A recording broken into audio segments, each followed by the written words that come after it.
Katsugeki Touken Ranbu is a 13-episode gacha shit adaptation paid for by Japanese whales. Don't come into this expecting anything great. It's the equivalent of a chick flick you go to see with friends and you watch, and then promptly forget about.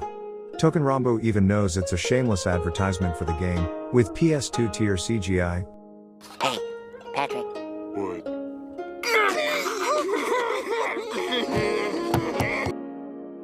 Fujo pandering.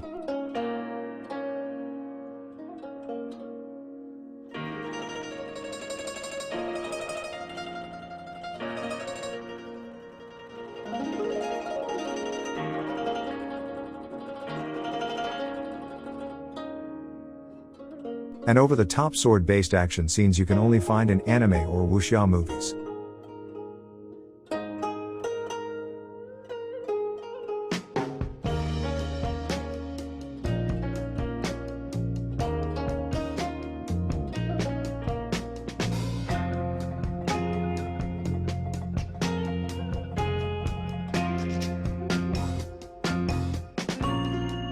Now I'm gonna be honest, because that's what we do here.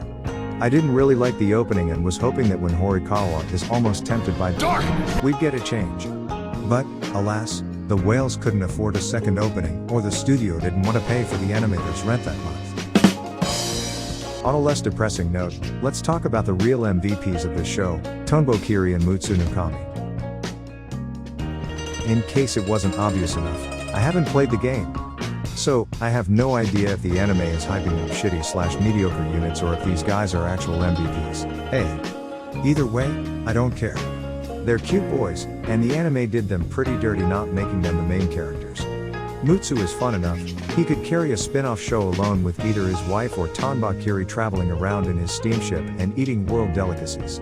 Kinda like an Anthony Bourdain-esque show or the shit you see on the Travel Channel just with anime characters. Tonba Kiri would act as our shy anime girl trope just in the body of a big buff dude, where he gets caught up in Mutsu's shenanigans and has to either try and figure out a way to get him out of it or is just along for the ride much to his chagrin.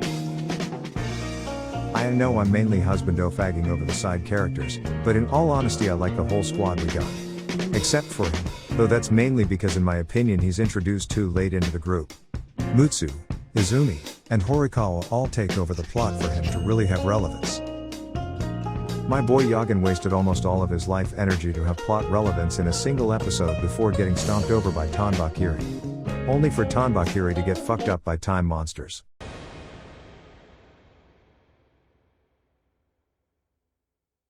That's your best?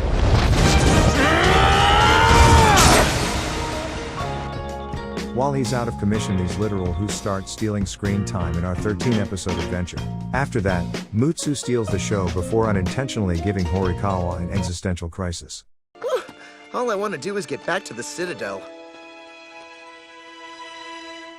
Until that moment. The moment Ryoma's killed by his side. But that's... how can that be?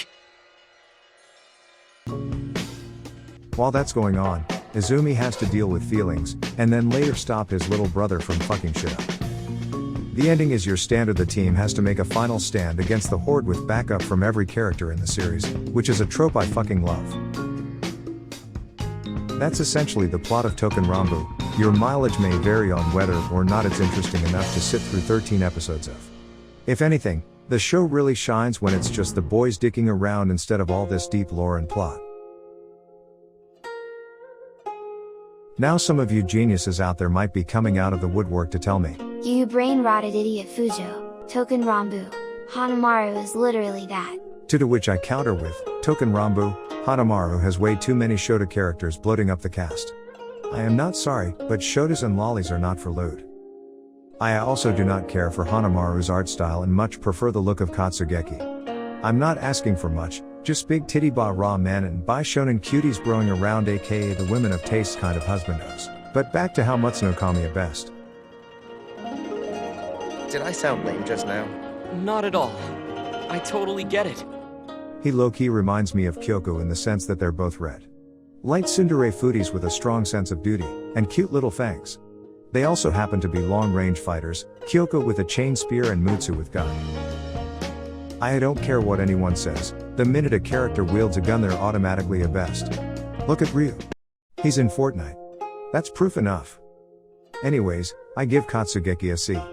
It's average, and really only worth watching if you're like me and ended up having like 3 husbandos to watch it for, and ship together.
you get him pissed.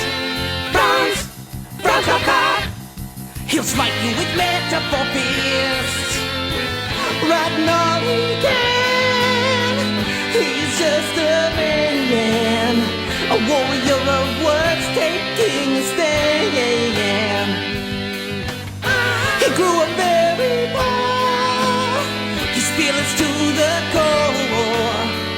Born in 1883, died in 1924. He is Franz Kafka.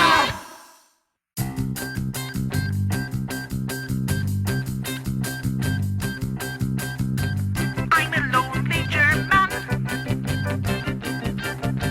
an only German from Prague.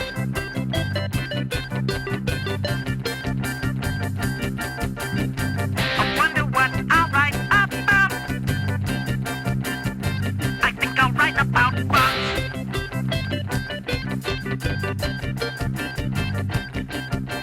Kafka, Kafka, Kafka.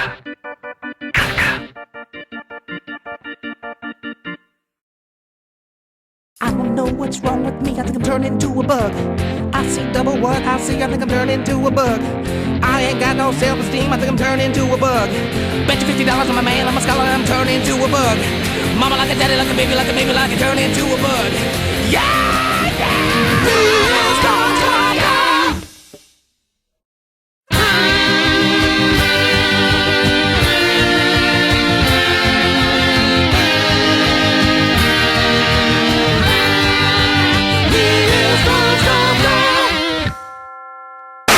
Logic says that Mutsunokami and Izumonokami are just bros and Ufo Tobal isn't based enough to make them into a couple, but my Fujo-induced brain tumor says that they're both husband and wife with a cute son to watch over them.